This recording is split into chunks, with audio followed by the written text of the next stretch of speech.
Hi hello నమస్తే welcome to my YouTube channel drama of life. ఈరోజు నా పెళ్ళి. ప్రతి అమ్మాయిలాగే నా మనసులో కూడా వేల కోరికలు ఉండేవి. నేను కోరుకున్నదల్లా నా భర్త నన్ను చాలా ప్రేమగా, ఆప్యాయంగా, గౌరవంగా చూసుకోవాలని. నేను బ్యూటీ పార్లర్కి వెళ్ళి పెళ్లి కూతురుగా తయారయ్యాక నేను అద్దంలో చూసుకున్నప్పుడు నన్ను నేను గుర్తుపట్టలేకపోయాను.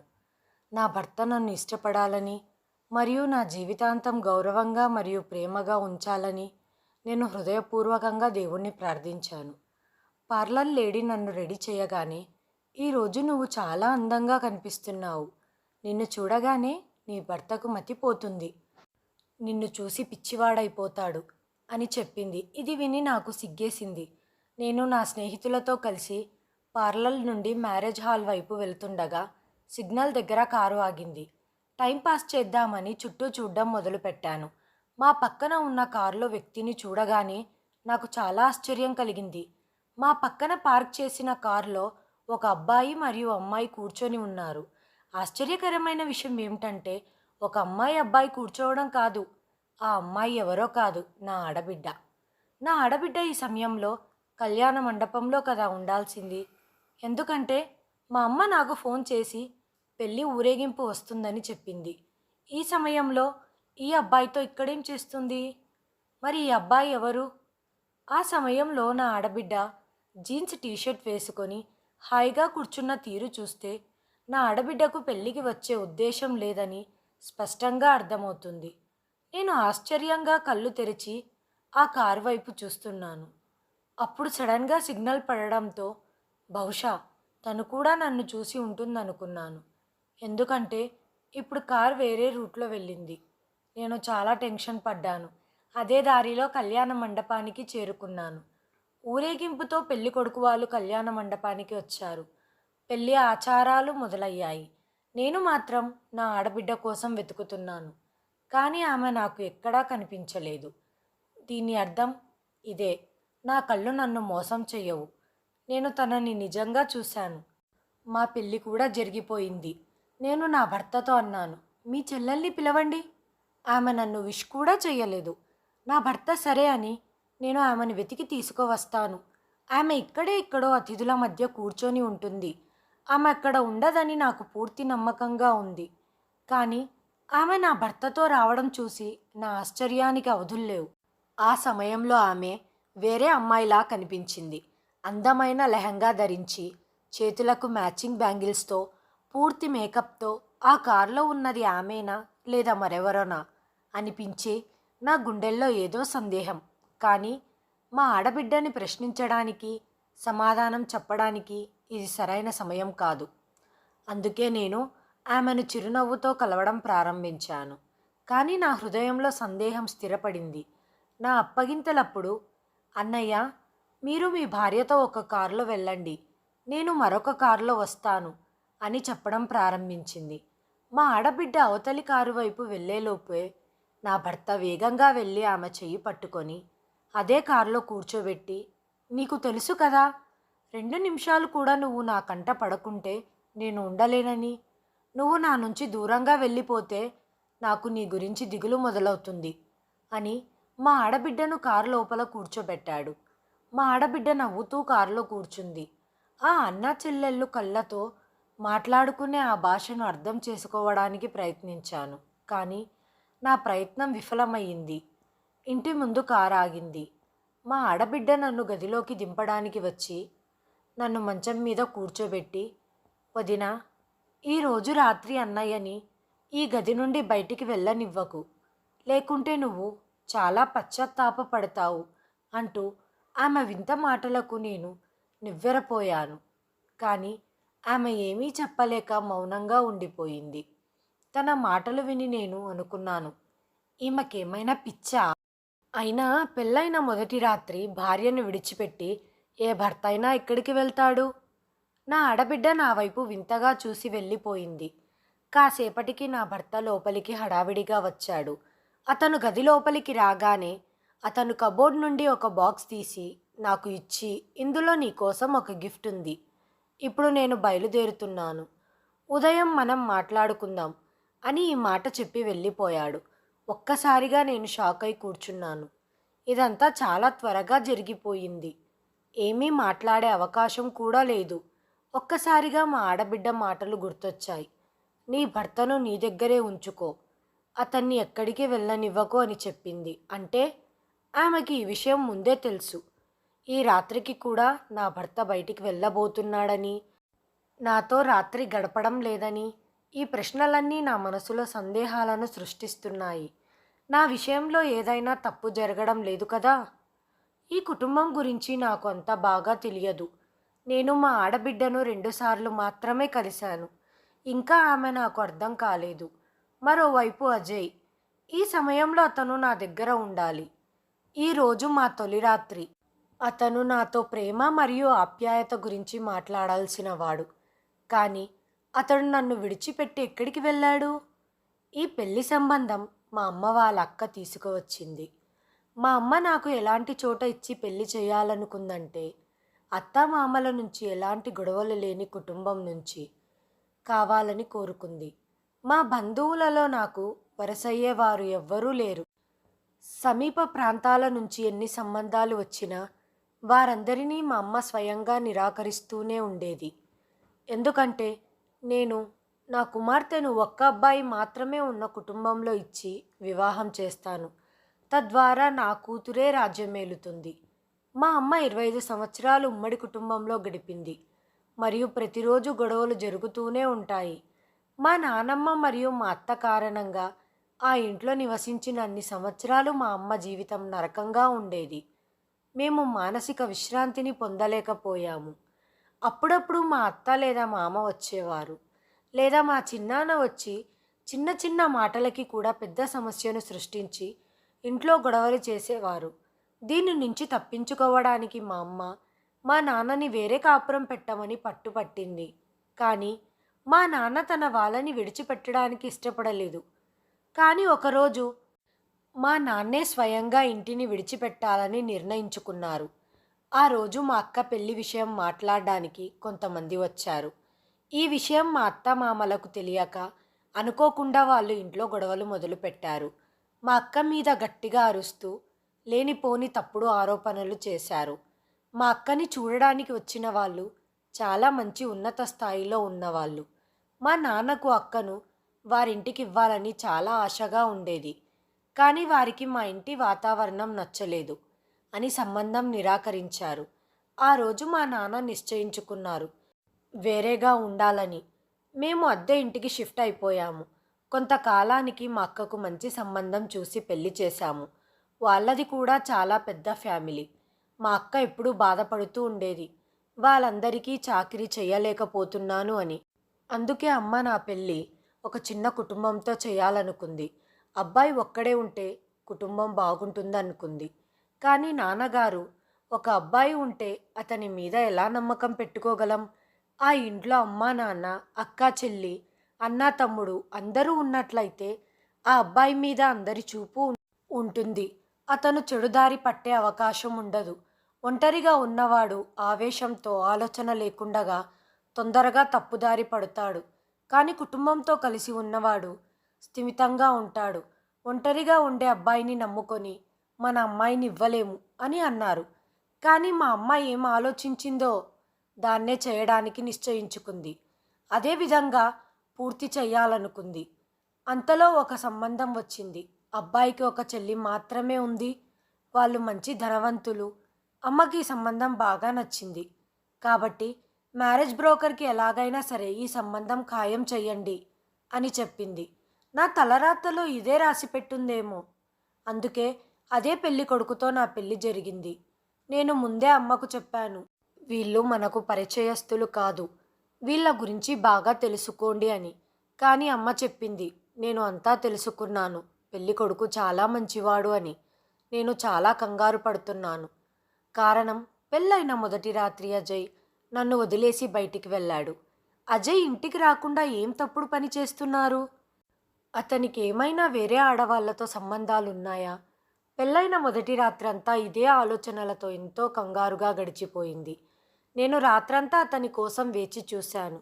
కానీ అజయ్ ఇంటికి రాలేదు. ఉదయం 6 గంటలకి లేచి అజయ్ గురించి నా ఆడబిడ్డను అడుగుదామని, ఆమెకేమైనా తెలిసి ఉంటుందేమో అని అనుకొని వెళ్ళి తన తలుపులు తట్టాను. అక్కడ తలుపు తీసిన వ్యక్తిని చూసి నాకు మతిపోయింది.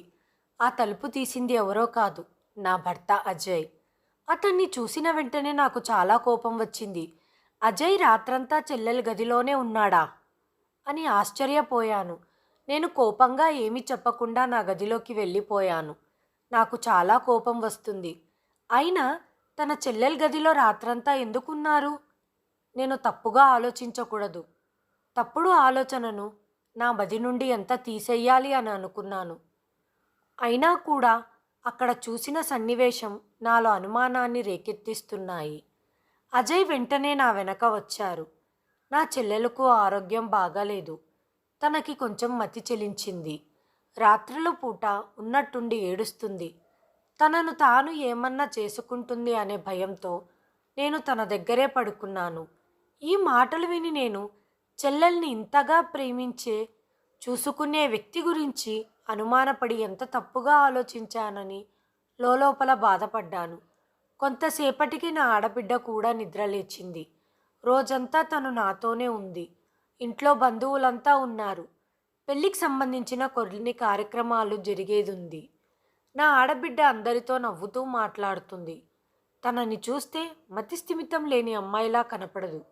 రాత్రి మళ్ళీ అజయ్ తన చెల్లెలకి ఆరోగ్యం బాగాలేదు, తన దగ్గర నేను ఉండాలి అని చెప్పేసి గది నుండి వెళ్ళిపోయాడు.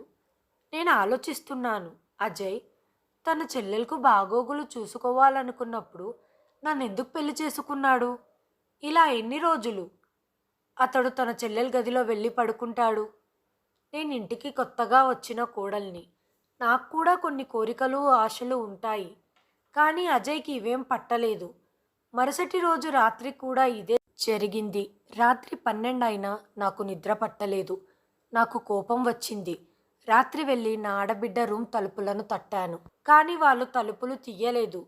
వాళ్ళు గాఢ నిద్రలో ఉన్నట్టున్నారు. చాలాసేపు తలుపులు తట్టి తలుపులు తీయకపోయేసరికి నేను తిరిగి నా గదిలోకి వచ్చేశాను. మరుసటి రోజు ఉదయం అజయ్ గదికి రాగానే అతన్ని కోపంగా అడిగాను, రాత్రి మీరెందుకు తలుపులు తీయలేదు అని. నన్ను ఓదారుస్తూ నేను చాలా గాఢ నిద్రలో ఉన్నాను అని అన్నాడు. మీరు మీ చెల్లెల గదిలో పడుకున్నప్పుడు తలుపులు ఎందుకు గడియ వేస్తారు? తెరిచి ఉంచండి అని అన్నాను. నా ప్రశ్నకు ఆయన దిగ్భ్రాంతికి గురయ్యాడు. నేను చెప్పాను కదా, తను పిచ్చిదని. తనకు రాత్రిపూట మూర్ఛ వస్తుంది. తనని తాను ఏమైనా చేసుకుంటుంది, లేకపోతే బయటికి వెళ్ళిపోతుంది అనే ఉద్దేశంతో తలుపు గడియ పెట్టాను అని సమాధానమిచ్చాడు. అజయ్ సమాధానానికి నేను సంతృప్తి చెందలేదు. నేను అక్కడితో వదల్లేదు. మీరు ఇబ్బంది పడేది తను నిద్రలో నుంచి లేచి తనను తాను ఏమైనా చేసుకుంటుంది, లేకపోతే వెళ్ళిపోతుందనే కదా. ఇక మీద నేను మీ చెల్లెల గదిలో పడుకుంటాను. నా మాటలు విన్న అజయ్ ఆశ్చర్యంగా నా వైపు చూస్తున్నారు. ఆయన ఏమీ అనలేదు. కానీ నేను మా చెల్లెలకు పూర్తి నయమయ్యే వరకు తన దగ్గర ఎవ్వరినీ ఉంచదలుచుకోలేదు. ఈ మాటలు విని నేను ఏడవడం మొదలుపెట్టాను. అజయ్ నన్ను సముదాయించడానికి కూడా ప్రయత్నించలేదు. కొంతసేపటికి నా ఆడబిడ్డ గదికి వచ్చింది. నన్ను సముదాయిస్తూ, రాత్రి నేను అన్నయ్యకు చెప్పాను వదినా, తలుపులు తడుతుంది తెరవండి అని. కానీ అన్న వద్దు అన్నాడు అంటూ నా ఆడబిడ్డ భయపడుతూ చెప్పింది. నేను అడిగాను, రాత్రి నీకు మూర్ఛ వస్తుందా? దీనికోసమే మీ అన్న గదిలో పడుకుంటున్నాడా? ఇది విన్న నా ఆడబిడ్డ కంగారు పడింది. నాకు ఏదో చెప్పాలనుకుంది, కానీ ఏమీ చెప్పలేక తను ఏడుస్తూ తన గదిలోకి వెళ్ళిపోయింది. ఇంట్లో ఏం జరుగుతుందో నాకు అర్థం కావడం లేదు. అజయ్ ఎందుకు తన చెల్లెలి నీడలాగా ఎప్పుడూ వెంటే ఉంటున్నాడు అని ఆలోచిస్తున్నాను. ఒకరోజు నా స్నేహితురాలు ఇంట్లో పార్టీకి పిలిచింది. అజయ్ నన్ను ఒక్కదాన్నే వెళ్ళమన్నాడు. ఒకవేళ నేను వస్తే చెల్లెలు కూడా రావాల్సి వస్తుంది అని చెప్పాడు. దానికి నేను పర్వాలేదు, తనని కూడా తీసుకెళ్దామని చెప్పాను. కానీ మా ఆడబిడ్డకి పార్టీకి రావడానికి ఇష్టం లేదు. తను నాకు సైగ చేసింది, నన్ను వదిలేసి అన్నయ్యను మాత్రమే పార్టీకి తీసుకువెళ్ళమని. కానీ నేను ఎంత ప్రయత్నించినా అజయ్ ఒప్పుకోలేదు. చివరికి నా ఆడబిడ్డని తీసుకొని పార్టీకి వెళ్ళవలసి వచ్చింది. నేను గమనించాను, నా ఆడబిడ్డ అజయ్కి చాలా భయపడుతుంది. చాలా షరతులు పెట్టాడు. తను ఫోన్ వాడకూడదు, ఇంట్లో నుంచి బయటికి వెళ్ళకూడదు అని. ఎప్పుడు చెల్లెలికి నీడలా తన వెనకాలే తిరుగుతూ ఉంటాడు. ఇంట్లో నేనొకదాన్ని ఉన్నానన్న సంగతే మర్చిపోయాడు. ఒకరోజు నేను అజయ్‌ని అడిగాను. తనకు మూర్ఛ ఉంది కదా! వెళ్ళి మంచి డాక్టర్‌ని కలుద్దామని. "నువ్వేం కంగారు పడొద్దు. తనకు మందులు తినిపిస్తున్నాను.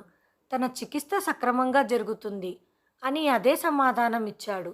ఒకరోజు అన్నా చెల్లెలిద్దరూ బయటికి వెళ్లారు. నాకు ఏదో అనుమానంతో నా ఆడబిడ్డ గది అంతా వెతకాలనిపించింది. కానీ అక్కడ ఏ మందులు, రిపోర్ట్సు కనబడలేదు. అయితే నా భర్త నాకెందుకు అబద్ధం చెబుతున్నాడు? నా ఆడబిడ్డ చికిత్స చేపిస్తున్నానని చెప్పాడు. ఇలా ఉంటే గదిలో మందులు, రిపోర్ట్స్ ఉండాలి కదా! ఇవేమీ లేదు అంటే నా మరదలికి మూర్ఛ అనేది అబద్ధం. నా భర్త నాకు అబద్ధం చెప్పారు. నాకు అజయ్ మీద అనుమానం ఎక్కువయింది. ఇప్పుడేం చెయ్యాలి అనుకుంటూ నా ఆడబిడ్డ గదికున్న తాళాన్ని అలాగే పట్టేసి నా గదిలోకి వచ్చేశాను. సాయంత్రం అన్నా చెల్లెళ్ళు తిరిగి వచ్చారు. అజయ్ రాగానే నా దగ్గరికి వచ్చి తొందరలోనే చెల్లెల సమస్య తీరిపోతుంది అని చెప్పారు. నేను నా ఆడబిడ్డని గమనించాను. తను ఏడుస్తుంది. రాత్రి మళ్ళీ అజయ్ నా ఆడబిడ్డ గదిలోకి వెళ్ళారు. నాకు గదిలో ఏం జరుగుతుందో తెలుసుకోవాలనే ఆతృత పెరిగిపోయింది. నా దగ్గర ఉన్న ఇంకో తాళం చెవితో రాత్రి 2 గంటలకి నా ఆడబిడ్డ గది తలుపులు తీసి లోపలికి వెళ్ళాను. అక్కడ ఉన్న సన్నివేశం చూసేసరికి నాకు దిమ్మ తిరిగిపోయింది. నా కాళ్ళ కింద భూమి కంపించినట్లుగా అనిపించింది. నా భర్త నా ఆడబిడ్డను తాళ్లతో కట్టేసి అక్కడే కింద నేల మీద పడుకొని ఉన్నారు. నా ఆడబిడ్డ మాత్రం పడుకోలేదు. నన్ను చూడగానే ఆశ్చర్యపోయి చేతులు జోడించి బయటికి వెళ్ళు అని సైగ చేసింది. తనని చూసి నేను ఆశ్చర్యపోయాను. నేనప్పుడే అజయ్‌ని లేపి ఏంటి ఇదంతా అని నిలదీద్దామనుకున్నాను. కానీ నా ఆడబిడ్డ చేతులు జోడించడాన్ని చూసి నేను బయటికి వచ్చేశాను. ఇప్పుడు నాకొక విషయం అర్థమయ్యింది. నా ఆడబిడ్డ పిచ్చిది కాదు. కానీ నా భర్తకేమైనా మతిస్థిమితం సరిగ్గా లేదా? ఏమో అని అనుమానం వచ్చింది. నాకు రాత్రంతా నిద్ర పట్టలేదు. ఇవే ఆలోచనలతో సతమతమవుతున్నాను. ఉదయాన్నే అజయ్ ఫోన్లో బయట మాట్లాడుతుండగా నా ఆడబిడ్డని నా గదిలోకి పిలుచుకొని రాత్రి నేను చూసిన సన్నివేశం గురించి అడిగాను. తను ఏడుస్తూ ఎప్పుడైతే అమ్మా నాన్న చనిపోయారో అప్పట్నుంచి అన్నయ్య నాతో చాలా కటువుగా ప్రవర్తిస్తున్నారు. ఆస్తిలో నా పేరు మీద ఉన్నటువంటి వాటాని కూడా తన పేరు మీద రాయాలని ప్రతిరోజు బలవంతం పెడుతున్నారు. నేను అంగీకరించకపోయేసరికి నన్ను కొడుతున్నారు. రాత్రి తాళ్లతో నన్ను కట్టేస్తారు. ప్రతి నిమిషం నన్ను ఇబ్బంది పెడుతున్నారు. నేను భయపడిపోయి నా పేరు మీద ఉన్న ఆస్తిని తన పేరు మీద రాస్తానని అనుకుంటున్నాడు. కానీ నేను ఈ విధంగా అస్సలు చెయ్యను. ఒకవేళ నేను మా అన్నయ్యకు ఆస్తి రాసిచ్చినా ఆయన దాన్ని ఉంచుకోలేడు. ఆయనకు చెడు అలవాట్లు ఎక్కువయ్యాయి. ఆస్తినంతా నాశనం చేస్తాడు. ఆడబిడ్డ నుంచి ఈ మాటలు విన్న నాకు తల పగిలిపోయినట్లు అయ్యింది. నరాలు చిట్లిపోతున్నాయి. అజయ్ ఇంతటి దుర్మార్గుడని నేను కలలో కూడా ఊహించలేదు. నేను రాత్రి ఆ సన్నివేశం చూసి ఉండకపోయి ఉంటే నా ఆడబిడ్డ మాటల్ని ఇప్పుడు నేను నమ్మేదాన్ని కాదు. నా ఆడబిడ్డ నన్ను కౌగిలించుకొని ఏడుస్తుంది. వదినా, నన్ను కాపాడండి. దయచేసి ఈ నరక కూపం నుండి నన్ను బయటికి పంపించండి. లేకపోతే అన్నయ్య నన్ను ఆస్తి కోసం చంపేస్తాడు అంటూ చేతులు జోడించి నా కాళ్ళు పట్టుకుంది. నేను తనని సముదాయిస్తూ ఆలోచనలో పడిపోయాను. నేనిప్పుడేం చెయ్యాలి అని. కొంతసేపటికి అజయ్ నా దగ్గరికి వచ్చి చెల్లెలకు సంబంధం నిశ్చయమైంది. నిన్న సాయంత్రం తనని పెళ్లి కొడుకుని చూపించటానికి తీసుకెళ్లాను. వచ్చే వారం తన పెళ్లి అని అన్నారు. ఇది విని నేను ఆశ్చర్యపోయాను. నా ఆడబిడ్డ వేరే విధంగా చెప్పిందే. అన్న నన్ను ఎవరో ముసలివాడికిచ్చి పెళ్లి చేస్తున్నాడు.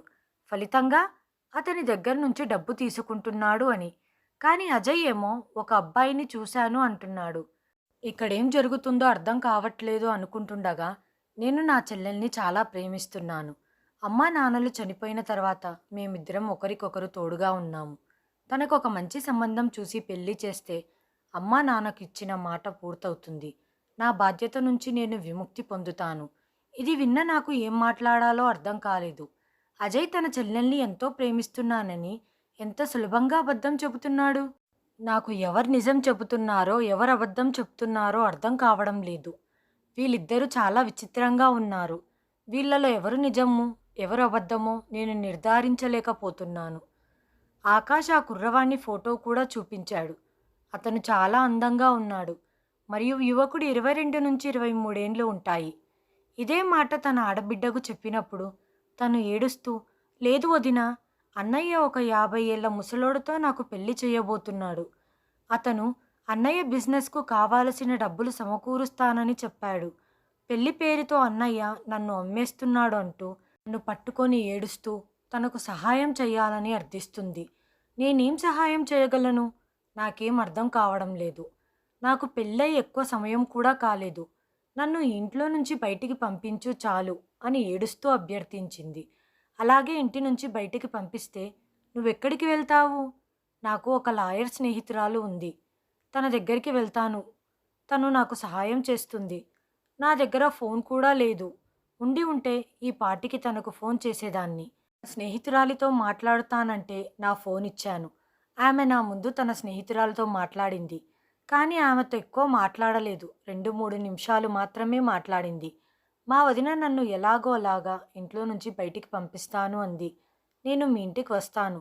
మీరు నాకు సహాయం తప్పక చెయ్యాలి అని ఆమె తన స్నేహితురాలతో చెప్పింది. మీరు ఖచ్చితంగా నాకు మద్దతిస్తారని నమ్ముతున్నాను అంటూ మా ఆడబిడ్డ చాలా ప్రాధేయపడిన తర్వాత నేను మా ఆడబిడ్డకి సహాయం చేయడానికి సిద్ధంగా ఉన్నాను. కానీ నా గుండె లోపల భయంగా ఉంది. అజయ్‌కి పాలలో నిద్ర మాత్రలు కలిపి తాగించి, అజయ్ నిద్రపోయిన తర్వాత ఏదో ఒక సాకుతో నేను ఆమెను నా కారులో దాచి, ఆ తర్వాత తన స్నేహితురాలి ఇంట్లో దింపుతాను. ఎందుకంటే అజయ్ తన సోదరి ఎక్కడికి వెళ్ళకూడదని డ్రైవర్కు కఠినమైన ఆదేశాలు ఇచ్చాడు. నేను రాత్రి 9 గంటలకు అజయ్ పాలలో నిద్ర మాత్రలు కలిపి తాగించాను.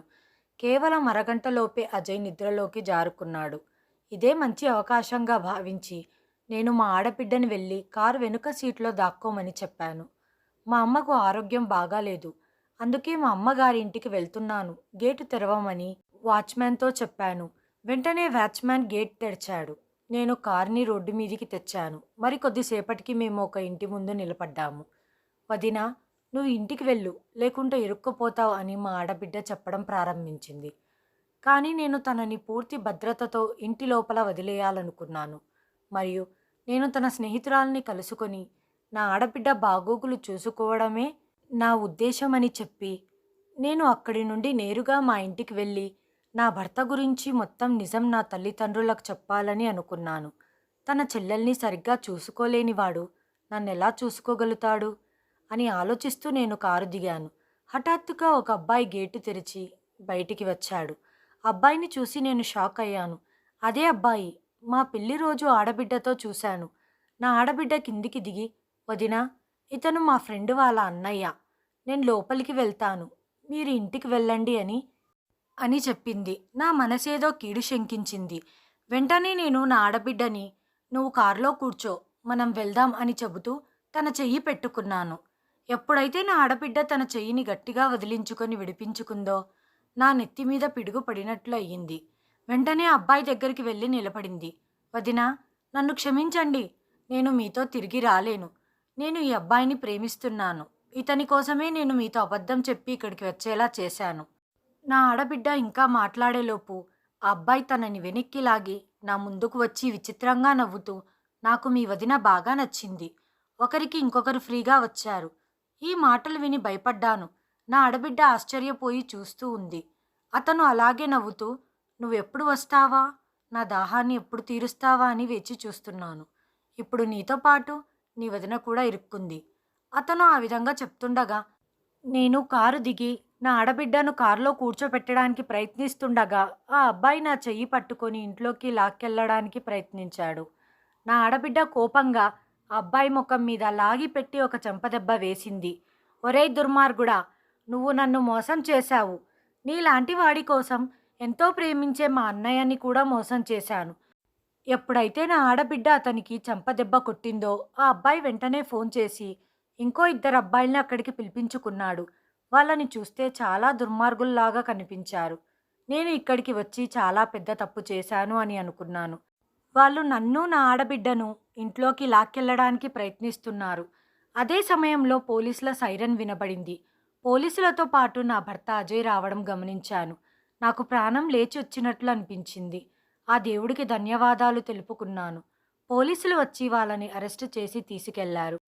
నేను అజయ్‌కి పాలల్లో నిద్ర మాత్రలు ఇచ్చాను. మరి తను ఎలా వచ్చాడు అని ఆశ్చర్యపోతున్నాను. నా చెల్లెలికి ఈ అబ్బాయితో నెల క్రితం పరిచయం అయ్యింది. తను వీడి ప్రేమలో పడిపోయింది. నాకు ఇది తెలిసిన వెంటనే నేను ఆ అబ్బాయి గురించి అన్ని విషయాలు తెలుసుకున్నాను. ఆ అబ్బాయి మంచివాడయ్యుంటే నేనే ఎంతో సంతోషంగా నా చెల్లెలితో వివాహం జరిపించేవాడిని. కానీ ఆ అబ్బాయి వ్యక్తిత్వం మంచిది కాదు. చెడు అలవాట్లు ఉన్నాయి. నేను నా చెల్లెలికి అతని గురించి అన్ని నిజాలు చెప్పాను. కానీ నా చెల్లెలు నా మాటను నమ్మలేదు. వాడి ప్రేమలో పూర్తిగా మునిగిపోయింది. నన్ను మోసం చేసి ఇంట్లో నుంచి వెళ్ళిపోవాలి అని అనుకుంది. అప్పటికే నా పెళ్లి సమయం దగ్గర పడింది. అందుకే తనని ఎప్పుడూ రూమ్‌లో బంధించి పెట్టి, రాత్రుళ్ళు కూడా నేను తన గదిలోనే పడుకునేవాడిని. ఎందుకంటే తను ఇంకోసారి కూడా పారిపోవాలని ప్రయత్నించింది. నేను నా చెల్లిని చాలా ప్రేమిస్తాను. తను ఎక్కడ ఆ పనికిమాలిన వాడితో వెళ్ళిపోయి, మోసపోయి జీవితం నాశనం చేసుకుంటే నేను చూడలేను. తను నీకు ఏం చెప్పిందో అదంతా అబద్ధం. నిన్న మీరు మాట్లాడుకుంది అంతా నేను విన్నాను. నేనప్పుడే నిశ్చయించుకున్నాను. వీళ్ళేం చేస్తారో చెయ్యని. వీళ్ళ కంటికి నిజం చూస్తే గాని నమ్మరు. నిజం తెలిస్తే గాని నా చెల్లెలికి బుద్ధి రాదు.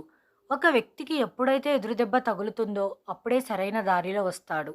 అందుకే నేను మిమ్మల్ని వెళ్ళనిచ్చాను. నాకిచ్చిన నిద్ర మాత్రలు కలిపిన పాలను పారేశాను. నాకు ఎంతో నమ్మకం ఉంది.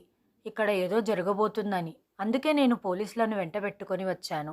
ఇదంతా విని నేను సిగ్గుతో తలదించుకున్నాను. నా ఆడబిడ్డ తలదించుకొని ఏడుస్తూ ఉంది. తను 2 చేతులు జోడించి నన్ను క్షమించండి అన్నయ్య. వీడి మాటలు నమ్మి మిమ్మల్ని మోసం చేయాలనుకున్నాను. మీకు వ్యతిరేకంగా నడుచుకున్నాను.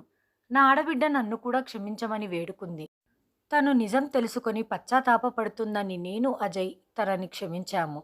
కొన్ని రోజుల తర్వాత తనకి పెళ్లి చేశాము. తను వాళ్ళ అత్తారింట్లో సుఖ సంతోషాలతో ఉంది. నేను నా భర్త అజయ్‌తో ఆనందంగా ఉన్నాను. నా భర్త అజయ్ మంచి అన్నయ్యతో పాటు మంచి భర్త కూడా. మంచి వ్యక్తిత్వం ఉన్న మంచి మనిషి. ఎంతో అదృష్టం ఉన్న వాళ్ళకే ఇలాంటి మంచి వ్యక్తి దొరుకుతారు. మరియు నేను చాలా అదృష్టవంతురాలిని. అజయ్ లాంటి వ్యక్తి నాకు భర్తగా వచ్చాడు. Hi friends! ఈ వీడియోని చివరి వరకు చూసినందుకు ధన్యవాదాలు. ప్లీజ్ సబ్స్క్రైబ్ చేయండి, లైక్ చేయండి, షేర్ చేయండి, కామెంట్ చేయండి. Thanks for watching.